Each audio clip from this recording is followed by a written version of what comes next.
90 రోజుల కోర్సు పూర్తి చేస్తే చాలు 100% ప్లేస్మెంట్ సపోర్ట్ తో సాఫ్ట్వేర్ జాబ్ మీ సొంతం. వెంటనే కోడ్ జ్ఞాన్ డెస్టినేషన్ ని సంప్రదించండి. నమస్కారం డాక్టర్ శ్రీ అనంతకృష్ణ స్వామి గారు. నమస్కారం అండి. స్పిరిచువల్ నాలెడ్జ్తో కూడుకున్నటువంటి మనీ సబ్జెక్ట్ అండ్ అందులో కూడా గోవా క్లాస్ వెళ్ళి వచ్చిన తర్వాత అద్భుతంగా జరిగిందని చెప్పేసి అన్నారు. సో ఏ క్లాస్ చెప్పానురా అని అంటే అక్కడ వాళ్ళకి కావాల్సిన విధంగా మిమ్మల్ని మీరు మార్చుకోవడానికి ఉండేటువంటి ఏకైక టైము, దాన్ని మీరు ఎంజాయ్ చేస్తే చాలు అని అక్కడ ఉండేటువంటి స్పిరిచువల్ నాలెడ్జ్ని కూడా ఇక్కడ కొంత షేర్ చేయడం జరిగింది. Very good sir, thank you so much for that. మనకి ఇప్పుడు మన సబ్జెక్టే కానీ లేకపోతే ఏదైనా ఒక సబ్జెక్ట్ని మనం దాంట్లో ప్రవేశించాలన్నా లేదంటే దాన్ని మనం ఖచ్చితంగా పాటించాలి, ఒకటి సాధించాలన్నప్పుడు ఒక నిబద్ధత కఠినత్వం అనేది రెండు అవసరం ఉంటుంది మనకి. నిబద్ధత కఠినత్వంలో మనకు మనమే ట్రైన్ చేసుకోవాలి. మనకు మనం ఎవరితో ట్రైన్ చేసుకోవాలి, మనం ట్రైన్ చేసుకోవాలన్నప్పుడు ఎవరో ఒకరు ఉంటారు కదా, వాళ్ళకి చెప్పుకోవాలి కదా. అదే సుప్త చేతనాత్మక మనస్సు. దానికి ఎలా చెప్పుకోవాలి, అలా చెప్పుకున్నప్పుడు అది దానికి లోబడి మీకు అనుగుణంగా పనిచేస్తుంది. అంటే ఇప్పుడు నేను ఈ ఇయర్లో ఈ జనవరి 1 నుంచి నేను ఒక పని చేయదలుచుకున్నాను. అంటే ఇప్పటిదాకా నా లోపల ఉన్న కొన్ని మార్పుల్ని నేను కొత్త విధంగా నేను మార్చుకోదలుచుకున్నాను. ఇప్పటివరకు ఉన్నటువంటి విషయాల్ని కొత్తగా మార్చుకోదలుచుకున్నాను. అనుకున్నప్పుడు మనం ఏం చేస్తామంటే చాలామంది ఫ్రెండ్స్కి చెప్తాం, నేను జనవరి 1 నుంచి నేను ఈ అలవాటు మానేస్తున్నాను. ఓకేనా, 1, 2, 3, 4 రోజులు ఒక 5-6 మందికో 10 మందికో చెప్తాము.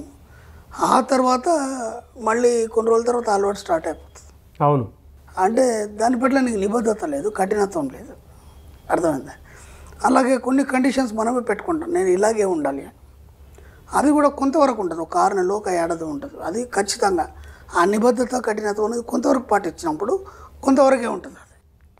కానీ మన సబ్జెక్ట్లో మనం డబ్బు సాధించాలి, లేదంటే మనం ఒక ఉన్నత స్థాయికి వెళ్ళాలి, లేదా అందరూ నన్ను చూసే విధంగా ఎదగాలి, లేదా నాకంటూ నేను భిన్నంగా ప్రవర్తించాలి, సమాజానికి కానీ లేకపోతే జనాలకు కానీ భిన్నంగా అంటే వ్యతిరేకం వేరు, భిన్నంగా వేరు. అవును, ఈ తేడా తెలియాలి మనకి, లేకపోతే అది మళ్ళీ ఇంకో రకంగా భిన్నంగా ప్రవర్తించాలన్నప్పుడు నీ ఆలోచన విధానంలో తేడా ఉండాలన్నప్పుడు నువ్వు ఖచ్చితత్వాన్ని కలిగి ఉండాలి, దాంట్లో కఠినత్వం ఉండాలి, నేను చెప్పినట్టు నిబద్ధత ఉండాలి. అలా ఉండాలి అన్నప్పుడు నువ్వు ఎవరితోనే ఏమి చెప్పొద్దు. ఫస్ట్ నువ్వేం చేయాలనుకుంటున్నావు అది ఎవరితో చెప్పొద్దు. అలాగే నీలో ఉన్న మనిషి, నీ యొక్క సుప్త చేతనాత్మక మనసు ఏదైతుందో దాంతో మనం ఖచ్చితంగా చెప్పాలి, నేను ఇలా చేయదలుచుకున్నాను. అలా చెప్పినప్పుడు అది శ్రద్ధగా వినడం జరుగుతుంది. అది ఎప్పుడు మొదలవుతుందంటే నువ్వు ఎప్పుడైతే ఆలోచిస్తుంటావో అది అప్పటివరకు నీ మాట వినదు. ఎందుకంటే దానిపైన చేసుకుంటుంది. 24/7 పనిచేస్తుందని చెప్పాం కదా. 24/7 అది నీ గురించి పనిచేయదు, తన పని తాను చేసుకుంటుంది. తన పని తాను ఏమేం చేసుకుంటుంది, శ్వాస పీల్చుకోవడం వదలడం ఒకటి. ఓకే, అలాగే నీ జీర్ణక్రియలు కానీ ఇవన్నీ కూడా తన పని తాను చేసుకుంటుంది, నువ్వు పట్టించుకోదు. అవును, ఇప్పుడు నువ్వు ఎప్పుడైతే పిలుస్తావో అప్పుడు నీ వైపు చూస్తుంది. ఓహో ఏందని అడుగుతుంది. అడిగినప్పుడు నాకు ఇది కావాలి, లేకపోతే నేను ఇలా అని చెప్పినప్పుడు చూద్దాంలే అంటుంది. అది ఒకసారి నువ్వు చెప్పినట్టు చూద్దాంలే అంటుంది తప్ప నీ మాట వినదు అది. మళ్ళీ ఇంకోసారి పిలిచావు, మళ్ళీ ఆజ్ఞించావు, మళ్ళీ 3వసారి పిలిచావు, ఆజ్ఞించావు. పదే ఎప్పుడైతే చెప్తావో అప్పుడు అది వింటుంది. కాబట్టి ఎలా చెప్పాలి, ఏమని చెప్పాలి, మీరు సరి చేసుకోవడానికి మీ సుప్త చేతనాత్మ మనసుకు ఇచ్చే సూచనలు. ఆ సూచనలు ఇచ్చినప్పుడు మీ జీవితం మారుతుంది. అప్పటిదాకా మీ జీవితం ఇలాగే ఉంటుంది. ఎందుకంటే ఇప్పుడు చాలామంది కూడా ఏమంటారంటే నేను ఈ సబ్జెక్ట్ వింటున్నాను, వీడియోలో క్లాసుకు కూడా వచ్చాను, అయినా నాలో మార్పు రాలేదు, నేను అనుకున్నంత సంపాదించలేకపోయాను, లేదా అప్పులు కట్టలేకపోయాను, లేదంటే ఇంకా కొత్తదనాన్ని నా జీవితంలో నేను సంతరించుకోలేదు. ఇవన్నీ ఎందుకు జరుగుతున్నాయంటే నీ సుప్త చేతనానికి నువ్వు ఖచ్చితమైన నిబద్ధతతో కూడినటువంటి కఠినమైనటువంటి సూచన ఇప్పటిదాకా ఇవ్వలేదు. అందుకని చెప్పేసి ఎక్కడ కూడా నువ్వు సక్సెస్ కావట్లేదు. అది చేసినప్పుడు ఎంతో కొంత అవుతుంది, తర్వాత మళ్ళీ వెనక్కి పడిపోతున్నారు. చేసినప్పుడు ఎంతో కొంత అవుతుంది, మళ్ళీ వెనక్కి పడిపోతాం. ఎలాంటి సూచనలు ఇవ్వాలి మీ సుప్త చేతన మనసుకి నేను ఒక 5 పాయింట్స్ చెప్తాను. ఎస్, వీటిని మీరు ఎలా సూచనలు ఇవ్వాలి, దాంతోపాటు మీకేం కావాలో మీరు తయారు చేసుకోవాలి. నేను ఒక 5 పాయింట్లు చెప్తాను. ఓకే, నెంబర్ 1 పాయింట్ వచ్చి, నేను సంపదను ఐశ్వర్యాన్ని అనుభవించడానికి సిద్ధంగా ఉన్నాను. నేను సంపదని ఐశ్వర్యాన్ని అనుభవించడానికి సిద్ధంగా ఉన్నాను అన్నప్పుడే అది మీకు ఇవ్వడం జరుగుతుంది. మీరు దాని గురించి ఆలోచన లేదు, దాన్ని అనుభవించడానికి సిద్ధంగా లేరు. అలాంటప్పుడు ఎలా మీకు పాసిబుల్ అవుతుంది? ఒక గురుకులంలో నువ్వు శిక్షణ పొందడానికి వెళ్ళినప్పుడు గురువు చెప్పినప్పుడు నువ్వు వినాలి. అక్కడ ఏ నిబద్ధతలు ఉంటే వాటన్నీ నువ్వు పాటించినప్పుడే ఆ విద్య అనేది నీకు అబ్బుతుంది. అవునా కదా? అవును. కాబట్టి నువ్వు దానికి సిద్ధంగా ఉన్నావా, ఉండి నువ్వు గురుకులానికి వెళ్తున్నావా, అప్పుడు మాత్రం నీకు అవన్నీ అబ్బుతాయి. నువ్వు దానికి అనుగుణంగా లేవు, సిద్ధంగా లేవు, అక్కడ నియమాలు నీకు పనిచేయవు, అలాంటప్పుడు నీకు విద్య ఎలా అవుతుంది? మళ్ళీ బయటకు వచ్చేస్తాం. కాబట్టి ముందు యాక్సెప్టెన్స్ నీ లోపల, నీ జీవితంలో నేను దీనికి సిద్ధంగా ఉన్నాను చెప్పినప్పుడు మాత్రం విశ్వం ఇవ్వడం అనేది జరుగుతుంది. అప్పటిదాకా ఇవ్వదు. ఓకే. నెంబర్ 2 ఏంటంటే డబ్బు సంపద అనే పదాలు నాలో నిరంతర ఉత్తేజాన్ని కల్పిస్తూ నా జీవితంలోకి ప్రవేశిస్తాయి. ఎంత అద్భుతంగా ఉంది. డబ్బు సంపద అనే పదాలు ఏవైతున్నాయో నిరంతరం నా లోపల ఉత్తేజాన్ని కల్పిస్తాయి. అంటే ఇక్కడ ఏమవుతుందంటే ఆ 2 పదాలని మీరు ఉచ్చరించినప్పుడు మీ శరీరంలోని ప్రతి నర్వ్ కానీ లేకపోతే మీరు ప్రతి బాడీలో ఉన్నటువంటి కణం స్పందన చెందుతాయి. అవును. అలా చెప్పినప్పుడు కదా మీకు స్పందన చెందుతుంది. ఇప్పుడు డబ్బు సంపద అండి అని అన్నాం అనుకోండి, దాంట్లో ఎలాంటి నిస్తేజం తప్ప ఉత్తేజితం లేదు. ఉత్తేజితం లేనప్పుడు మీలో వైబ్రేషన్ రాదు.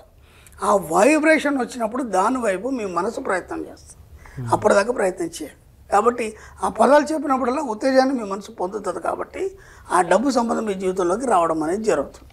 ఆ పదాలు ఎప్పుడు మీరు పలికినా మీ యొక్క మనసులో స్పందిస్తుంది. మనసు స్పందించినప్పుడు ఈ శరీరంలో ప్రతి కన్నా స్పందిస్తుంది. నెంబర్ 3, నా ప్రతిభని నా సుప్త చేతనాత్మక మనసు నిర్వహించి చక్కని ఫలితాలను ఇస్తుంది. ఇక్కడ ఏ పనైనా సరే నువ్వు చేయట్లేదు. ఓకేనా? ఇప్పుడు మేమేమనుకుంటున్నారు, మీరు ఏది చేసినా చేతనాత్మక మనసుతో చేస్తారు. మనం గతంలో కూడా చాలాసార్లు అనుకున్నాం. కాబట్టి చేతనాత్మక మనసుతో చేసింది ఏది కూడా ఫెయిల్ అవుతుంది. అది తాత్కాలిక విజయమే తప్ప శాశ్వతమైనటువంటి విజయం ఉండదు. కాబట్టి సుప్త చేతనాత్మక మనసుతో కూడి ఉండి మీరు ఎప్పుడైతే ఏదైతే చేస్తారో ఆ పనిని మీరు నిర్వహించారు, అది నిర్వహిస్తుంది. ఎందుకు? ఇప్పటివరకు నేను ఎన్నోసార్లు చెప్పాను కదా, మీరు పిలిస్తే కానీ అది పలకదు. పదే మీరు చెప్పి నాకు ఇది కావాలని చెప్పినప్పుడు బాధ్యత తను తీసుకొని దాన్ని ఎలా డిజైన్ చేయాలని చేస్తుంది. కాబట్టి సుప్త చేతనాత్మక మనసు ఏదైతుందో మిమ్మల్ని సరైన దారిలో ఉన్నతమైన జీవితాన్ని కల్పించడానికి సిద్ధంగా ఉంటుంది. కాబట్టి మీ యొక్క కాషన్స్ అన్ని దానికి ఇవ్వండి. ఓకే. అలాగే నా అనుమతి లేకుండా నా నిద్రలో కానీ లేదా సుషుప్త అవస్థలో కానీ నా జీవితంలోనికి ఏది ప్రవేశించదు. అది ఎంత ఎక్సలెంట్ వర్డ్ అంటే మనం ఇంతకుముందు కూడా మనకు విన్సెంట్ ఫీల్ చెప్పినటువంటి ఒక చిన్న వర్డ్ చెప్పుకున్నాం. ఏది దానికి కలత చెందాం, ఏది నీ దగ్గరికి రానియకు, అన్నీ మాయమైపోతాయి. విన్సెంట్ ఫీల్ అని చెప్పుకున్నాం మనం. అవును. ఇది కూడా అదే. అంటే నువ్వేం చేస్తున్నావు అంటే నువ్వు అనుమతిస్తేనే, స్టార్టింగ్లో చెప్పుకున్నావు ఒక వర్డ్, నువ్వు అనుమతిస్తే కానీ నీ జీవితంలోకి ఏది రాదు, యాక్సెప్టెన్స్. కాబట్టి ఇక్కడ ఏం చెప్తున్నావు అంటే నిద్రలో అయినా పర్లేదు, లేదా సుషుప్త అవస్థలో అంటే నిద్ర కాంది నిద్ర అయింది అంటే మగత నిద్రలో ఉంటాం కదా మనం, ఆ సుషుప్త అవస్థలో అయినా సరే నువ్వు ఎలాంటి స్థితిలో ఉన్నా సరే నీ అనుమతి లేకుండా నీ జీవితంలోకి ఎవరు రారు, ఏ విషయాలు ప్రవేశించవు. అంటే ఇక్కడ నువ్వు నెగిటివ్ని ఆపాదించుకున్నావా అది నీ అనుమతితోనే ఆపాదించబడుతుంది, పాజిటివ్ని ఆపాదించుకున్నావా అది నీ అనుమతితోనే ఆపాదించబడుతుంది. ఇక్కడ మన సబ్జెక్ట్లో ఏం చేస్తాం, నెగిటివ్ని అనుమతించట్లేదు మన సబ్జెక్ట్లో, ఓన్లీ పాజిటివ్ని అనుమతిస్తున్నావు. కాబట్టి నీ జీవితం అంతా పాజిటివ్గా మారిపోతుంది. కాబట్టి ఇక్కడ నువ్వు ఏది అనుమతిస్తే దానిలాగానే జీవితం తయారవుతుంది. అది ఎలా? నువ్వు మామూలు స్థితిలో ఉన్నా సరే, నిద్రావస్థలో ఉన్నా సరే, సుషుప్త అవస్థలో ఉన్నా సరే నీ అనుమతి లేకుండా నీ జీవితంలోకి ఏది రాదు. ఒక వ్యక్తి కావచ్చు, ఒక భావం కావచ్చు, ఒక ప్రేమ కావచ్చు, ఒక ఈర్ష్యాసూద్దేశ కావచ్చు, లేదంటే డబ్బు కావచ్చు, లేదా సంపద కావచ్చు, ఒక వ్యక్తి నీ జీవితంలోకి రావడానికైనా నువ్వు అనుమతిస్తేనే వస్తుంది. అది ఇక్కడ చెప్పబడుతుంది. ఇది లాస్ట్ వన్ వచ్చి నేను నిరంతరం డబ్బు సంపద పట్ల ఎరుక కలిగి ఉంటాను. ఈ 5 ఏవైతే మనకి వర్డ్స్ ఉన్నాయో ఇవి మీరు అనుమతిస్తే కానీ మీ జీవితంలోకి రావు. అన్నప్పుడు మీరు ఏం చేయాలంటే వీటన్నిటికీ మీరు నిబద్ధత, కఠినత్వాన్ని కలిగి మీ జీవితంలోకి ఆహ్వానం చేసుకుంటున్నారు. అలాంటప్పుడు రోజు ఉదయం లేవగానే స్నానం చేసి చక్కగా రెడీ అయ్యి అద్దం ముందు నిల్చొని చెప్పండి ఇవన్నీ. ఈ 5 వర్డ్స్ ఏవైతున్నాయో అద్దం ముందు నిల్చొని చెప్పండి. ఒక్క నెల రోజుల తర్వాత చూడండి మీ జీవితం ఎంత ఉన్నతంగా చక్కగా మారిపోతుందంటే అసలు ఎవరు ఊహించారు. అంటే నేను ఏమంటున్నా అంటే మీకు మీరే నిబద్ధత, కఠినత్వం కలిగి మీ జీవితాన్ని మార్చుకోవడానికి సిద్ధంగా ఉండి ఒక ఉన్నతి వైపు, డబ్బు సంపద ఐశ్వర్యం వైపు మీరు ప్రయాణించాలనుకున్నప్పుడు మాత్రం ఈ వర్డ్స్ చెప్పండి. దీనికి తోడు ఇంకా మీకు ఏమేం కావాలి, మీరు ఎలా ఉండదలుచుకున్నారు, అంటే మీ యొక్క యాటిట్యూడ్ ఎలా ఉండాలి, మీరు ఎలా ప్రవర్తించదలుచుకున్నారు, వాటన్నిటికీ మీకు మీరే ట్రైన్ చేసుకోవడానికి చక్కని వర్డ్స్ ఇవి. ఇదాన్ని ఏమంటామంటే మనం సుప్త చేతనానికి ఇచ్చే సూచనలు. బా మీ సుప్త చేతనానికి సూచనలు ఇయ్యేంత మట్టుకు మీ జీవితం ఎప్పుడు గందరగోళంగానే ఉంటుంది, అయోమయంగానే ఉంటుంది. కాబట్టి వీలైనంత మట్టుకి ఈ వర్డ్స్ కాకుండా ఇంకా మీకేమేమి అవసరం, ఇంకెలా మారదలుచుకున్నారు, ఆ మారణ జీవితాన్ని మీరు ఎలా చూడదలుచుకున్నారు, ఆ ఎండ్ ఏదైతుందో దాన్ని మీరు చూడాలి. దాన్ని చూసి చెప్తున్నప్పుడు ఏమవుతాయంటే మీరు ఏదైతే చివరి ఊహిస్తారో ఆ విధంగా మీ జీవితం మారడం జరుగుతుంది. కాబట్టి వీలైనంత మట్టుకు మీ సుప్త చేతనానికి సూచనలు ఇచ్చే ప్రయత్నం చేయండి. అప్పటి వరకు మీ జీవితం మారదు, అప్పటికి గందరగోళంగానే ఉంటుంది, అయోమయంగానే ఉంటుంది. డెఫినెట్గా సార్. అంటే చాలా అంశాలు మీరు చెప్పడం జరిగింది. సబ్కాన్షియస్ మైండ్కి ఎలాంటి సూచనలు ఇవ్వాలో అనేటువంటి దానికి ఈ వీడియో మాత్రం ఒక 10 సార్లు చూసినా కూడా ప్రాక్టీస్ ఇక్కడే అర్థమైపోద్ది. మనీ మంత్ర సబ్జెక్ట్లో ఎంత అద్భుతం జరుగుతుంది అని చెప్పడానికి ఓ 21 డేస్ దీన్ని కంటిన్యూ చూసుకొని అఫర్మేషన్స్ రాసుకుంటూ వెళ్ళిపోతూ ఉంటే జీవితం దానికైతే అర్థమైపోతూ ఉంటుంది. బట్ ప్లాసిబో ఎఫెక్ట్ జరుగుతుంది మైండ్లో మాత్రం. నాకు ఎక్కడ వచ్చిందంటే 5 సార్లు క్లాస్కి వచ్చారు, పాపం అన్నీ పాటిస్తున్నారు, కానీ వాళ్ళు ఎక్కడో అక్కడ మిస్టేక్ అయ్యి వాళ్ళు అనుకున్నది సాధించలేకపోతున్నారు. ఎందుకు సాధించలేకపోతున్నారు అంటే నిబద్ధత కఠినత్వం మీ సుప్త చేతనానికి మీరు ఈ సూచనలు ఇవ్వట్లేదు. కాబట్టి అంటే మనం ఏం చేస్తామంటే, నేను ఇంతకుముందు కూడా ఏం చెప్పానంటే, మీకు ఇప్పుడు డబ్బు అవసరం ఉంది అర్జెంట్, ఒక 20,000 1 లక్ష రూపాయలు అవసరం ఉంది, దాన్ని మట్టికి ఆలోచిస్తారు. అంటే నాకు అర్జెంట్ 1 లక్ష రూపాయలు కట్టాలి, ఈ ఫస్ట్ లోపల నేను దాన్ని పే చేయాలి, నాకు పీకల మీద ఉంది, ఆ హడావుడి దాని మాత్రమే ఆలోచిస్తారు. నేను దాని గురించి ఆలోచన అది తాత్కాలికం మాత్రమే కదా. నీ జీవితం మారాలి. నీ జీవితం ఉన్నంత వరకు ఏనాడు డబ్బు గురించి ఎవరి దగ్గర చేయి చాచాల్సిన అవసరం మనకు లేదు. నేను అనంతమనే సూక్తుల్లో కూడా రాశాను, ఎవరి దగ్గర మనం చేయి చాచడానికి మనం జన్మ తీసుకోలేదు ఇక్కడ అని చెప్పేసి. అలా శాశ్వతమైనటువంటి ఉన్నత స్థితి, సంపూర్ణ స్థితి పొందాలనుకున్నప్పుడు నీ లోపల నిబద్ధత కఠినత్వంతో పాటు నీ సుప్త చిత్తానికి సూచనలు ఇచ్చినప్పుడు మాత్రమే అది జరుగుతుంది అనేది నా పరిశోధనలో తెలియదు. ఎందుకంటే నేను అలా నిబద్ధత కఠినత్వంతో ఉన్నాను కాబట్టి ఈ సబ్జెక్ట్ ఇంత ఇవ్వగలుగుతున్నాను.